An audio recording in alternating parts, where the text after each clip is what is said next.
everybody, welcome here to a rather unique and special Kerfuffle exclusive. And that is because I have got blue blood royalty from the world of suppliers today. Katie Billy and Paul Jameson from 20EA. How are you? Yeah, good, thanks, Simon. Are you all right? You genuinely, I think you should be a little bit punchy that. First of all, I don't know whether Paul's frozen. Is this literally what having innovation of the year does to you, Paul?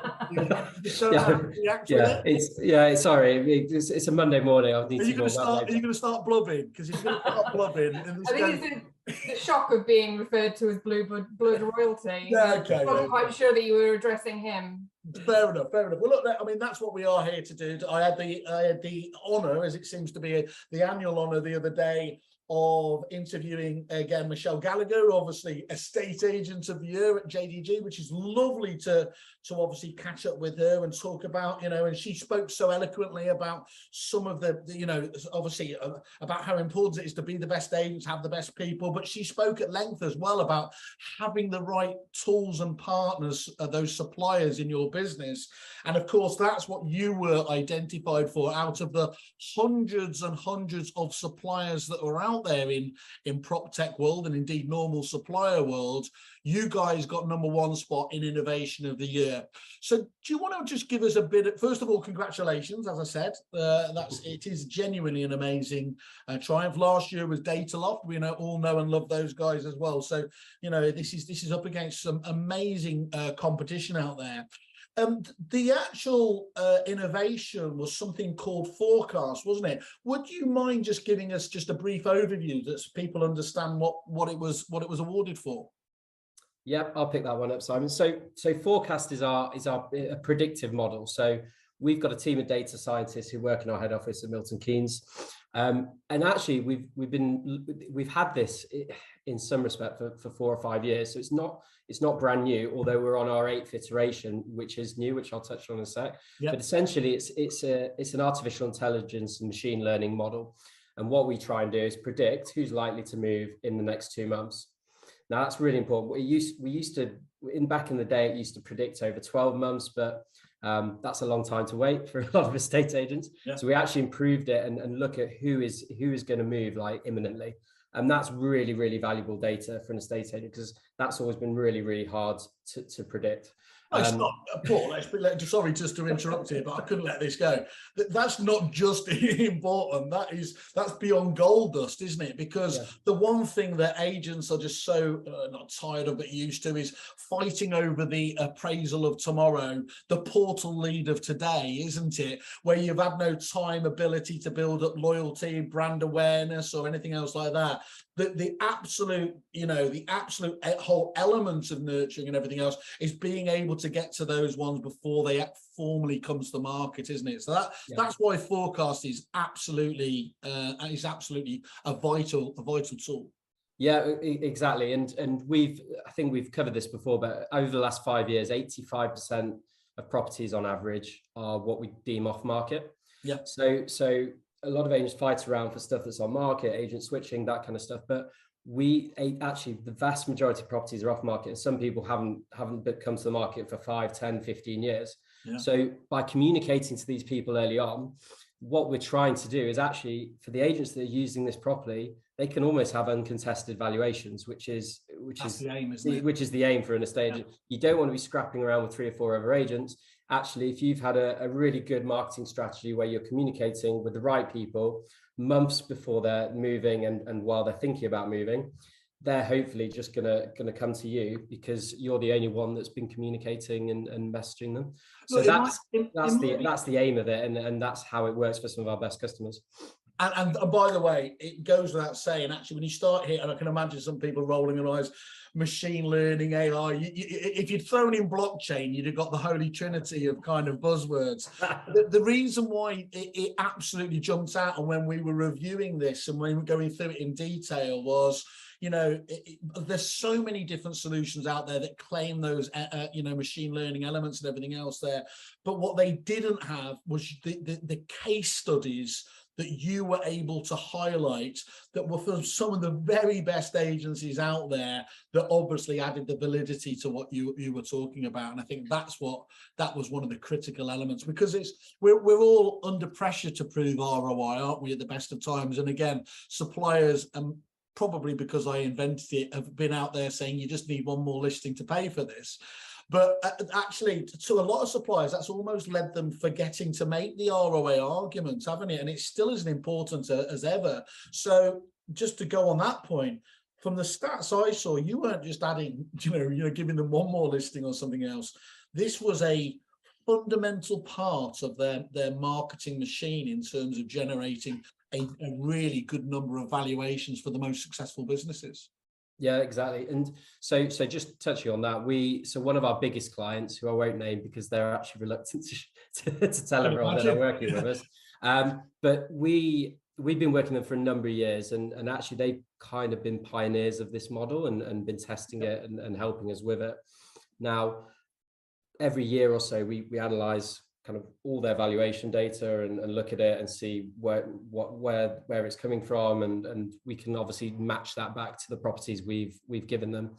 And when we last did it, over 40% of all their valuations came from forecast, which is remarkable. Like that's from any lead source. So that's from website, live chat, portals, walk-ins. So, and this is a large outfit. They're getting thousands of valuations. Well, and I can absolutely understand the old glib, would you recommend this to anybody? Yes, but not my competitors.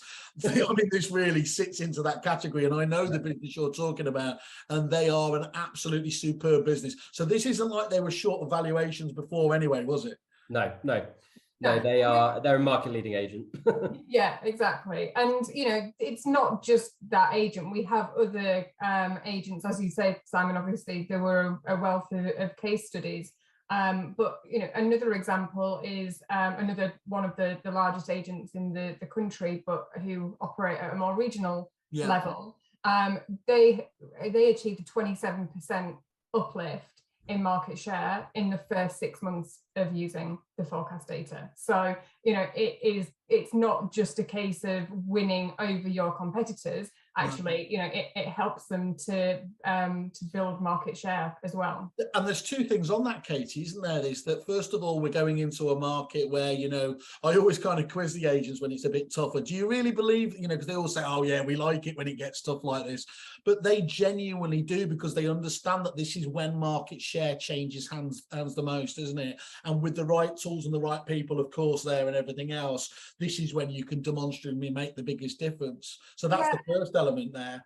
Sorry, you're going to say something? No, I was just going to say, I think it's quite interesting because, all of the doom mongers have been saying for weeks and probably months really about how things are going to go down the pan, the market's going to crash, house prices are going to fall. I mean, obviously there is going to be an element of that, but it's only because things have been so good over the last couple of years. But from our data, we didn't see that massive crash in terms of instructions coming to the market. It's the recorrection, isn't it? It seems. Yeah. So in September, instructions were actually up 10% on the same period in 2019, because that's how we kind of, pre-COVID look at compared to 2019. But instruction levels across the country were up by nearly 10%. So we haven't seen a drop off in people coming to the market.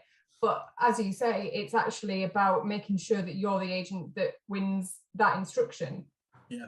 And just reminded me another reason there, Katie, why they need to come to you, because of course you do this for your client base as well, do you? You give them genuine, honest feedback about what's going on. I mean, Paul, you were talking about, when you were excellent, by the way, in your little panel discussion on stage, you were talking about, you for some years you've looked at what percentage of the marketplace the online agents do. You're now looking at the individual broker models. What 20EA have is this just fantastic global strategic view of everything that's going on. So whilst people might have perceptions in their minds what it is, they can actually use you to test the theory, can't they? Whether that's whether that's true or not, because it's really, these are the points where you make really important decisions, aren't they, about the coming months ahead. And you don't want to do that on the basis of the Daily Express headline, do you?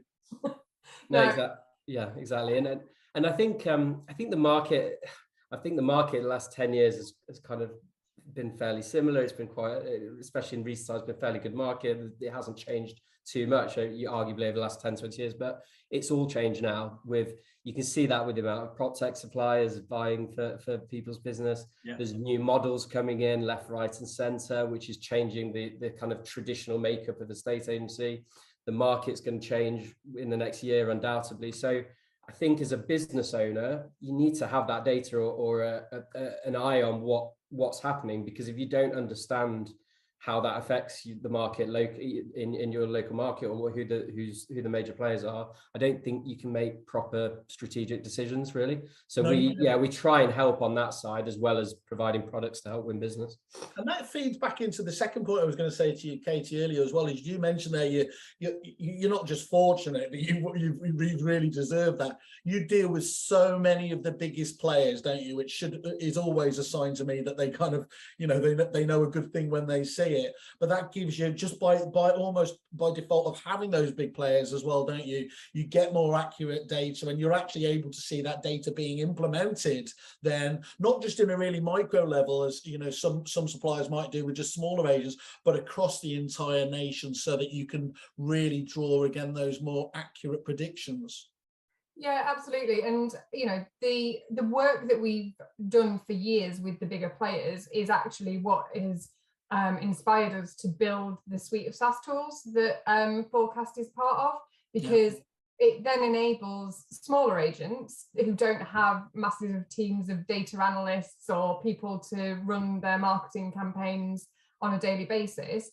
They can just access the data and run exactly the same type of activity, or get access to business intelligence reports, so that they can track the kind of market share and performance statistics that we were just talking about at their fingertips. It makes our data accessible to anybody. Is that part of the it always sounds a bit, but the journey of where 20EA is? Obviously that we're going down the rebrand and everything else, but also looking at that business itself, that you knew you could deliver for those big ones, and as you just highlighted there, being able to deliver it for those independent smaller agents as well. That's part of the big change, isn't it? Is about being able to almost weaponize those smaller ones to have the tools of the big boys. Absolutely. And we always say that yes, we are a prop tech company, but essentially our prop tech tools are just a delivery mechanism for our data. So we work differently with most different types of agents. There's a massive amount of them that use the prop tech suite, but equally, if they just want data to be fed into their wider business for them to build their own tools, then we do that as well. So in terms of our area of expertise is data, and we can deliver that to agents in whatever way they want, basically. That's great. One of the things you mentioned earlier, and it appeared to me, is I know there was a body of research from Ray White, which was Australia's largest agents, and they had looked at the data when they were uncontended valuations, and they found that the level of fee was between 10 and 20% higher, because actually you kind of you were emotionally committed there, so it stands to reason you probably weren't going to then negotiate down. Are you able to draw those things there, or do you need more data to be able to look at that? Because logically it seems to me that would be the case.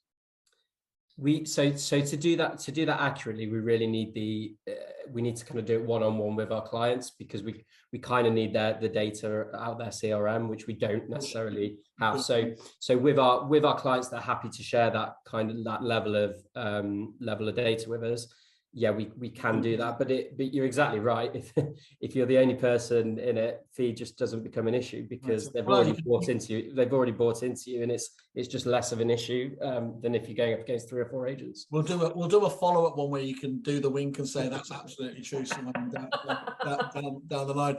Guys, you want to just talk about the rebrand, because of course that's a big part of obviously what's been going on as well, isn't it?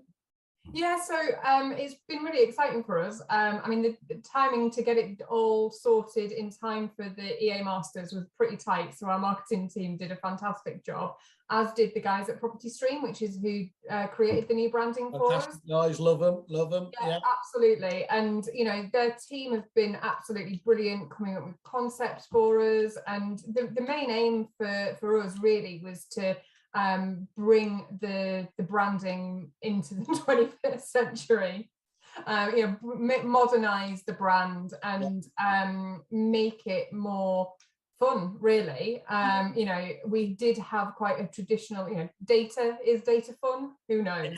A lot of people in our business think it is, but you know, actually we had quite a traditional data-led brand, and we wanted to make that something that was more exciting to both us and and our clients. Well, yeah, I'm gonna take out the world's smallest violin now, because if you think that's bad, try selling CRM.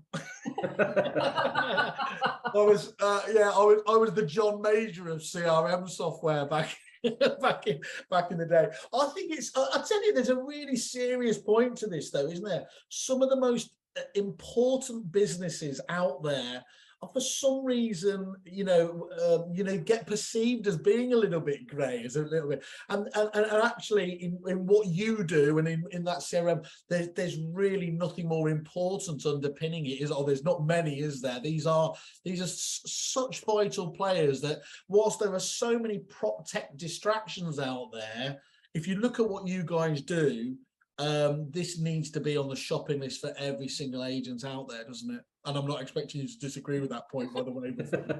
Yes. How do they guys, what is their commitment? I mean, obviously, because a lot of people were like, oh, this sounds fantastic, you know, how do we suck and see? What is their minimum commitment to get on board with you guys so that they can understand it? I mean, I guess you need a period of time to make sure this stuff works anyway, doesn't it? Is the obvious one. It's a bit like advertising. You don't just do one and expect that it does. What's a realistic period to expect to start seeing the returns that you would hope to impress on people? So I mean, I'll take that one. So first of all, we think it's a really affordable price point. So as an agent, you can sign up to forecast only data for £100 per month, and you get 3 postcode districts, and we're identifying all the people within your area that we think are likely to move. Now, the nature of forecast is different to, say, on market targeting, because these people are not on the market. So you don't really want to be pestering these people that kind of every week or every month even, because then, although it's a really accurate model, not everyone is going to be moving. That's the nature of the model. So so typically our clients target them every probably 2 to 3 months. That makes sense. And that can be traditionally through kind of direct mail, but we've got loads of other channels now. So we do a lot of mobile targeting, which is so just so we're clear again here, because this is another really important thing here. This isn't kind of one shot wonder in a particular, people who say it's got to be direct mail, it's got to be digital there. You have the capability of blending this approch. Yeah, we've got a fully omni-channel approach. So we can do direct mail. We omni-channel. That was the fourth one I was looking for. You're good, Paul. You are good. But yeah, we've got clients that use direct mail. We can do email if we have the email. Obviously, through GDPR, they have to have opted in. We've got mobile advertising. You can upload the audience to Facebook and Instagram and target with social ads. We've got some agents that use TV. So we've got a partnership with Sky, so you can actually target the people within that audience on TV. Probably one for the bigger agents, but I was going to sound like Alan Partridge there. You can get me on the TV. So this is massive though, because one of the biggest challenges we see when we're doing our consultancy at Kerfuffle with people is they desperately see the advantages of a lot of suppliers and prop tech obviously around that. but actually getting it to work, getting it to, and they'll admit themselves after, it's the old breakup thing, isn't it? It's not you, it's me. We just don't have the time. But what you're able to do there is to take a large part of that away from them and say, look, we've got your back on this. Obviously, they need to give you the direction and everything else, but ostensibly from that point, you can help them out with it. Yeah, exactly. The other point I'd just like to make, which I think makes it super relevant for agents as well, is so without getting too technical, the model works on looking at the kind of property, the type of property, the location, the market activity, but also the person that lives there. So stuff like age, length of residency, life stage, amount left on their mortgage. That's kind of the key. That's just gone up in the last 2 weeks. And that's obviously going to be a key metric moving forward for the model, which would be interesting. So that's kind of the basics of how they work. I mean, it's more complicated than that, but there's hundreds of data points going in. Now, what we've added to it recently is what we call branch clustering, which doesn't probably mean much until I explain it. But obviously, I can create an audience for a local town of people that are likely to move. However, if you're a high-end agent, as an example, you probably, and we identify a one-bed flat for £50,000, that's probably not your type of vendor. So even though they're in the model and like to move, there's probably not much point targeting them because they're not your vendor profile. So what we actually overlay now is, so for the last 6 months, we've analysed every single brand in the country, so about 20,000 of them. And we've analysed all their new instructions over the last 2 years to get a profile of what their vendor is.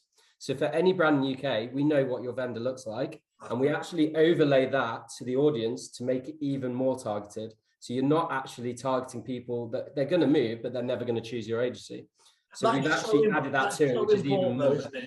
That's to be able to match up the, because it's not every client is right for everybody, is there? Yeah, exactly. That's really impressive. You got some, that's automatic. That's automatically done within the system. So when you sign up, we've already done it. We don't need any data. We used to have to take the data from you. We've kind of done it all in the background, so it's automatically plugged into our system now. Now you're starting to move into scary territory there. That's really, really, really good. Well, look, I felt absolutely vindicated and validated when we said this was, innovation of the year. I've heard nothing. In fact, I've heard far more that makes me think that absolutely this is. Obviously, they can reach out to you the normal social channels, can't they? Please do, everybody, go to 20EA, obviously on kerfuffle.com, see further information. You will see many interviews I have done with these guys as well, where you can learn more about not just this, but the other solutions they have in place. And of course, there is always that Kerfuffle exclusive deal. Doesn't feel like you should be given an exclusive deal, should it? Now your innovation of the year should have a premium, like we were talking before, uncontended premium. But that's my job, so you're going to have to stick with us on that exclusive, guys. What have you got apart from obviously retaining your trophy and everything else? What else have you got going on? So I think the big thing for us at the moment is the new Spotlight product, Simon. So you talked a little bit earlier about kind of increasing fees off the back of being at uncontested valuations. Yeah. Spotlight is something that again, it was a key product for us in terms of launching at the EA Masters. It's something that we've built to help agents to increase conversion ratios from valuation to instruction. So essentially, they can use the tool to create white labeled bespoke reports that show a vendor, using our independent data, why they're the best agent to sell their property. So they can go into evaluation with a pre-prepared report that says we sell properties 10 days faster on average than other agents in the area. We sell more properties. We sell them for 100% of asking price on average. And just being able to deliver those compelling statistics when it's likely that their competitors won't be is, it not just enables them to win more valuations, but to command a higher price. So that is probably our most definitely. That's Spotlight. Spotlight, yeah. Excellent.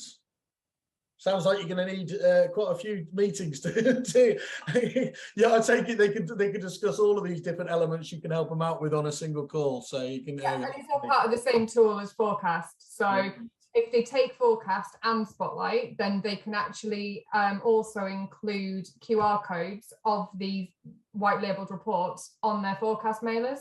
So they can actually be sending them out prior to valuation. When they're communicating with people, they can be showing them why they are the best agent for listing their house. Absolutely amazing. Well, look, this is the way to kick. I don't know when people will be watching this, but this is the way to kick off a Monday morning. This has got me all excited for the week ahead. Paul, Katie, thank you very much. Congratulations again. I'm almost a bit nervous to say when we catch up next what you're going to have come up with, but this is really, really important stuff. So once more, well done, and look forward to catching up with you soon. And everybody, make a beeline for these people. Great, thanks, Simon. Cheers, guys. Cheers, bye.